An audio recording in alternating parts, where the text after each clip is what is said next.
सफलता के राह में अगर संघर्ष ना हो, तकलीफें ना हो, कहानी ना हो, दर्द ना हो, तो वो सफलता ही नहीं। जब आपके जीवन में संघर्ष बढ़ जाए, कठिनाइयां बढ़ जाए, तो समझ जाइए सफलता अब ज्यादा दूर नहीं है।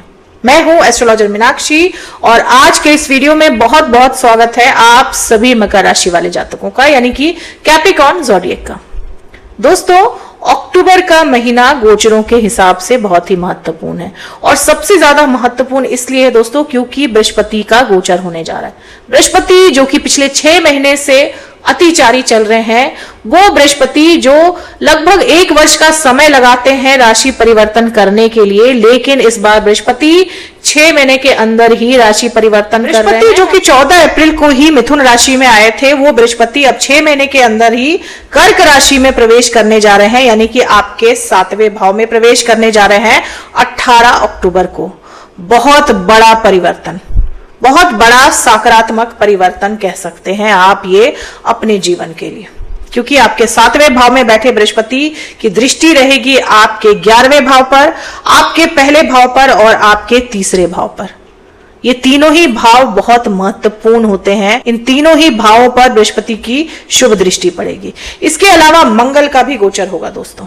मंगल का गोचर होगा 27 अक्टूबर को और मंगल देव प्रवेश करेंगे अपनी ही राशि वृश्चिक राशि में, ये 11वें भाव में, और 27 अक्टूबर से मंगल पर दृष्टि रहेगी बृहस्पति की। बहुत ही शुभ स्थिति है ये आप सभी मकर राशि वाले लोगों के लिए। लेकिन दोस्तों 9 अक्टूबर को शुक्र का भी गोचर हो रहा है और शुक्र नीच के हो रहे हैं आपके 9वें भाव में। शुक्र आपकी राशि में योग कारक ग्रह है, आपके 5वें भाव के स्वामी है और आपके 9वें भाव में प्रवेश करेंगे। ये स्थिति तो अच्छी है, लेकिन यहाँ पर वो नीच के, बुध की राशि में शुक्रदेव नीच के रहेंगे आपके 9वें भाव में। सूर्य का गोचर होगा 17 अक्टूबर को और सूर्य आपके 10वें भाव में प्रवेश करेंगे और यहां पर वो बुधादित्य योग बनाएंगे बुध के साथ मिलकर। सूर्य 10वें भाव में दिशा बली दिग्बली हो जाते हैं। ये स्थिति आपके लिए न्यूट्रल कही जा सकती है, क्योंकि सूर्य आपके अष्टम भाव के भी स्वामी हैं, लेकिन अगर भाव के हिसाब से देखा जाए तो सूर्य आपके 10वें भाव में दिग्बली दिशा बली रहेंगे। अब इन सभी गोचरों का क्या परिणाम मिलेगा, क्या प्रभाव देखने को मिलेगा अक्टूबर के महीने में आपके जीवन में, जानने की कोशिश करते हैं। सबसे पहले बात करें आपके सेहत की। सेहत आपकी अच्छी रहेगी क्योंकि आपके राशि स्वामी अपनी राशि से तीसरे बैठे हुए हैं। शनि जब भी तीसरे भाव में होते हैं बहुत अच्छे परिणाम देते हैं, लेकिन क्योंकि वक्री हैं तो थोड़े से कष्टदायी हो जाते हैं शनिदेव। लेकिन 18 अक्टूबर से शनिदेव पर दृष्टि रहेगी बृहस्पति की। जो भी शारीरिक समस्याएं आपके जीवन में है, हेल्थ रिलेटेड प्रॉब्लम आपके जीवन में है, वो सभी दूर होंगी। पराक्रम में भी वृद्धि होगी क्योंकि शनि वक्री थे आपके तीसरे ही भाव में। तीसरा भाव आपके पराक्रम का होता है, तो कहीं ना कहीं आपका पराक्रम जो है वो थोड़ा सा कम पड़ गया होगा, कॉन्फिडेंस आपका कम हो गया होगा। लेकिन जब बृहस्पति की दृष्टि पड़ेगी वक्री शनि पर तो आपके पराक्रम में, आपके कॉन्फिडेंस में वृद्धि होगी। अब बात करें आपके नौकरी व्यवसाय की। आपके 10वें भाव में सूर्यदेव प्रवेश करेंगे 17 अक्टूबर को और बुध यहां पर 3 अक्टूबर से ही रहेंगे, तो बुधादित्य योग बनेगा आपके 10वें भाव में। लेकिन क्योंकि सूर्य आपके अष्टम भाव के स्वामी है, आपके 8वें भाव के स्वामी है और 8वें भाव के स्वामी आपके 10वें भाव में रहेंगे, तो ऑफिस में आपके बॉस से आपकी अनबन हो सकती है। हो सकता है आपके बॉस जो है वो आपको दबा कर रखने की कोशिश करें, आपसे ओवर टाइम करवाएं, आप पर काम का बोझ ज्यादा रह सकता है, प्रेशर ज्यादा रह सकता है आप पे काम का। लेकिन काम में तरक्की मिलेगी क्योंकि सूर्य दिशा बली दिग्बली हो जाते हैं 10वें भाव में। आप अपने स्मार्ट वर्क से लोगों को चौंका देंगे। आप कुछ ऐसा अचीव करेंगे कि आपके दफ्तर में, आपके कार्यालय में लोगों की बोलती बंद हो सकती है। फाइनली कुछ ऐसा अचीव कर सकते हैं आप कि लोग तारीफ करने पर मजबूर हो जाएं, लेकिन काम का दबाव आप पर रह सकता है, प्रेशर आप पर बहुत रह सकता है, क्योंकि सूर्य 8वें भाव के कारक है। लेकिन सूर्य है 10वें भाव में, तो कुछ ना कुछ बड़ा अचीव करेंगे। किसी तरह का रिवॉर्ड अवार्ड आपको मिल सकता है, प्रमोशन भी आपको मिल सकता है 17 अक्टूबर के बाद। दोस्तों, बृहस्पति आपके 7वें भाव में आ रहे हैं, तो ऐसे लोग जो लंबे समय से विवाह तय होने का इंतजार कर रहे थे, उनका इंतजार खत्म हो सकता है, क्योंकि बृहस्पति जब 7वें भाव में होते हैं तो विवाह तय होने की संभावना बढ़ जाती है। वैवाहिक जीवन में जो भी समस्याएं हैं वो दूर होंगी, क्योंकि बृहस्पति जैसा शुभ प्लैनेट जब आपके 7वें भाव में रहता है तो आपकी समस्याएं दूर करता है। दाम्पत्य जीवन से जुड़ी जो भी समस्याएं हैं वो आपकी दूर होंगी। आपके मैरिड लाइफ में जो भी दिक्कतें चल रही हैं उससे आपको राहत मिलेगी, वो सभी समस्याएं आपकी खत्म हो सकती हैं।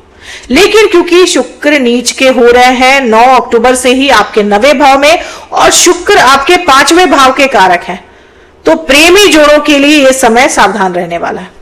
क्योंकि शुक्र नीच के हो रहे हैं तो प्रेम में, प्यार में धोखा मिल सकता है आपको, आपके लव अफेयर्स में दिक्कतें आ सकती हैं, प्रेमी जोड़ों के बीच समस्याएं रह सकती हैं, झगड़े रह सकते हैं, अनबन रह सकती है, जिस वजह से आप थोड़े से डिस्टर्ब भी रह सकते हैं। 7वें भाव में बैठे बृहस्पति की दृष्टि आपके लाभ भाव पर, आपके 11वें भाव पर रहेगी, तो लाभ आपका बढ़ जाएगा।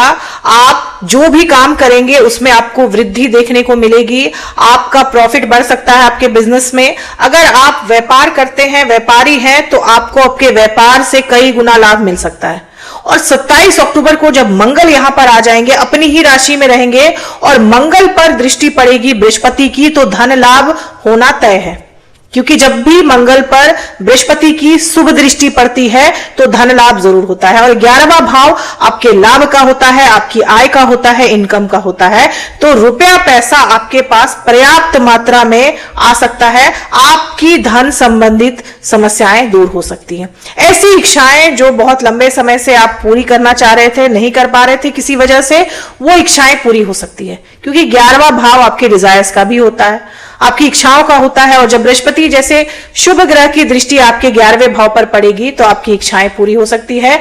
आप नया वाहन खरीद सकते हैं, मकान खरीद सकते हैं, प्रॉपर्टी खरीद सकते हैं, अपने लिए कुछ ऐसा खरीद सकते हैं जिससे आपको खुशी मिले, जो आप बहुत लंबे समय से करना चाह रहे थे, वो चीजें अब आप। बृहस्पति की दृष्टि आपके 3रे भाव पर पड़ेगी, आपके पराक्रम के भाव पर पड़ेगी। शनि यहां पर पहले से ही बैठे हुए वक्री हैं, तो आपका पराक्रम भी बढ़ेगा, आपके भाई बहनों से आपके संबंध सुधरेंगे, आपके रिश्तेदारों से आपके संबंध सुधरेंगे, आपकी प्रतिष्ठा बढ़ेगी। क्योंकि 3रा भाव आपकी प्रतिष्ठा का भी होता है, तो समाज में आपकी प्रतिष्ठा बढ़ेगी, आपका मान सम्मान बढ़ेगा। आप कुछ ऐसा करेंगे जिससे समाज में आपका मान सम्मान बढ़ेगा। वो लोग जो अभी तक आपको इज्जत नहीं देते थे, आपका सम्मान नहीं करते थे, आप कुछ ऐसा करेंगे कि वो मजबूर हो जाएंगे आपका सम्मान करने को। क्योंकि बृहस्पति हैं, बृहस्पति लीडरशिप क्वालिटी देते हैं आपको, बृहस्पति आपकी प्रतिष्ठा बढ़ाते हैं, आपका गुणगान होता है समाज में जब बृहस्पति की शुभ दृष्टि सही भावों पर पड़ती है। तो बृहस्पति की दृष्टि आपके पहले भाव पर भी पड़ेगी, आपकी ऑरा मजबूत होगी, आपकी जो पर्सनालिटी है वो एकदम से निखर कर सामने आएगी, बहुत सारे बदलाव आएंगे आपकी पर्सनालिटी में, आपकी सोच जो है वो अब पॉजिटिव डायरेक्शन में, सकारात्मक डायरेक्शन में आगे बढ़ेगी, आप सही दिशा में बढ़ेंगे, सही फैसले लेंगे। अभी तक जो कंफ्यूजन चल रही थी आपकी लाइफ में वो सभी खत्म होगी, आपको एक दिशा मिलेगी कि अब इस दिशा में आगे बढ़कर मुझे ये काम करना है। कंफ्यूजन दूर होगी आपके लाइफ की, क्योंकि बृहस्पति की दृष्टि पहले भाव पर पड़ रही। पहला भाव आपका मन है, आपका शरीर है, तो आपकी ऑरा मजबूत होगी, आपके अंदर एक सकारात्मक बदलाव आएगा, आपकी लीडरशिप क्वालिटी बढ़ेगी, आप में कॉन्फिडेंस आएगा, तो आप खुद ही अपने जीवन की समस्याओं को बहुत अच्छे तरीके से सॉल्व कर पाएंगे। मेंटल हेल्थ और फिजिकल हेल्थ दोनों ही अच्छी रहेगी। और जब आपकी मानसिक सेहत अच्छी रहती है तो आप अपने जीवन में तरक्की करते ही करते हैं, समस्याएं आप अपने जीवन की खुद ही बहुत आसानी से सॉल्व कर लेते हैं। राहु आपके 2रे भाव में है और 27 अक्टूबर से मंगल की दृष्टि राहु पर पड़ेगी, तो राहु की वजह से जो भी समस्याएं आपके जीवन में आ रही है वो दूर होंगी, क्योंकि मंगल ही वो ग्रह है जो राहु को कंट्रोल कर सकता है। तो अब आपके रिश्तेदारों से आपके संबंध सुधर सकते हैं, मनमुटाव जो भी चल रहा था आपके परिवार में वो सभी धीरे धीरे कर दूर हो सकता है, क्योंकि मंगल की दृष्टि राहु पर रहेगी। राहु आपके 2रे भाव में बैठकर कहीं ना कहीं आपके कुटुंब से आपके रिश्ते खराब कर रहे थे, आपके कुटुंब से आपके झगड़े चल रहे होंगे या फिर मनमुटाव चल रहा होगा, वो सभी दूर हो सकता है 27 अक्टूबर के बाद। आप अपने कार्यालय में आप किसी स्त्री के षड्यंत्र का शिकार हो सकते हैं, क्योंकि आपके 10वें भाव के भी स्वामी है शुक्रदेव और नीच के होकर रहेंगे आपके 9वें भाव में। तो आपके कार्यालय में आपको स्त्रियों से सावधान रहना है, किसी स्त्री द्वारा आपको परेशानी पहुंचाई जा सकती है, कष्ट पहुंचाया जा सकता है, तो वहां पर आपको सावधानी बरतनी है। इसके अलावा यात्रा से भी आपको कष्ट हो सकता है, लंबी दूरी की यात्राओं से आपको कष्ट हो सकता है 9 अक्टूबर के बाद। 9 अक्टूबर के बाद कोशिश करें कि अगर ज्यादा जरूरी ना हो तो यात्राएं कम करें, लंबी दूरी की यात्रा आपके लिए कष्टकारी हो सकती है। अब बात करें कि उपाय आप क्या कर सकते हैं दोस्तों, क्योंकि शुक्र नीच के हो रहे हैं। शुक्र आपकी राशि में योग कारक ग्रह है, आपके 5वें भाव के और आपके 10वें भाव के स्वामी है। जल में शक्कर डालकर आप पीपल के जड़ में चढ़ाएं शुक्रवार के दिन। इसके अलावा आप श्री सूक्त का पाठ भी कर सकते हैं शुक्रवार के दिन। ऐसा करने से शुक्र को मजबूती मिलेगी और शुक्र की वजह से जो समस्याएं आपके जीवन में आएंगी वो सभी दूर होंगी। तो दोस्तों, ये थी मेरी एनालिसिस मकर राशि वाले लोगों के लिए अक्टूबर के महीने की। बहुत बड़ा बदलाव आ सकता है आपके जीवन में अक्टूबर के महीने में, क्योंकि बृहस्पति का गोचर हो रहा है और बृहस्पति उच्च के हो रहे हैं आपके 7वें भाव में। तो शुभता ज्यादा आएगी, परेशानियां कम होंगी। अच्छे समय के लिए आपको तैयार रहना चाहिए। वीडियो से हेल्प मिली हो तो चैनल को सब्सक्राइब करें, लाइक करें, शेयर करें, कमेंट करें और बेल आइकन जरूर दबा दें दोस्तों। तब तक के लिए जय माता दी, जय